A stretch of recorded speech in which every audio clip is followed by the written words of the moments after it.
Taking you live over Minneapolis and Dallas, Texas tonight. Right now, parts of the Lone Star State are in the dark because of a winter blast. The power grid in Texas takes a huge hit almost every time temperatures drop below freezing. Their infrastructure just isn't set up for winter. Gordon Severson is here now with a look between the difference between Texas and Minnesota that allows us to deal with winter so well. Gordon? Yeah, imagine the town or city you live in not having a single snowplow.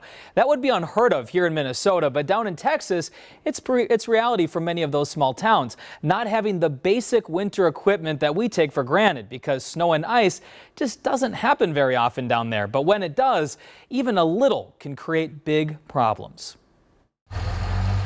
Slipping and sliding on the street is a way of life in Minnesota. But even us northerners rarely see ice like this.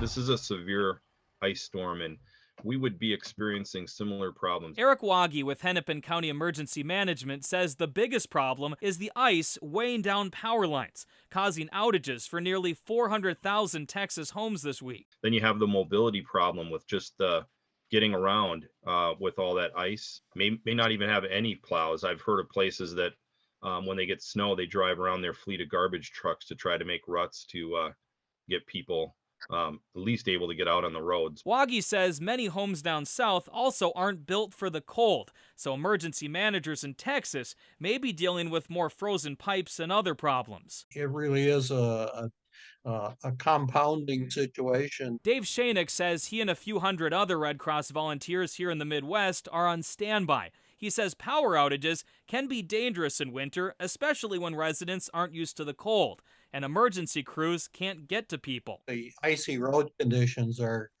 keeping everyone in place. This ice storm comes after an unusually cold winter in Texas in 2021 that also caused massive outages and loss of life.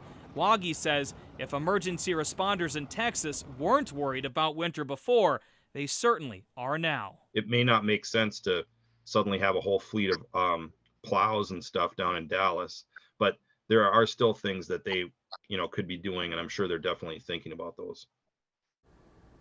Now, you may remember that cold snap from 2 years ago had a big impact on natural gas prices nationwide and also here in Minnesota. So we asked CenterPoint Energy whether this ice storm down in Texas could also raise rates here in Minnesota.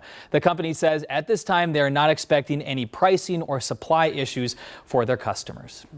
Good to know. Gordon, thank you.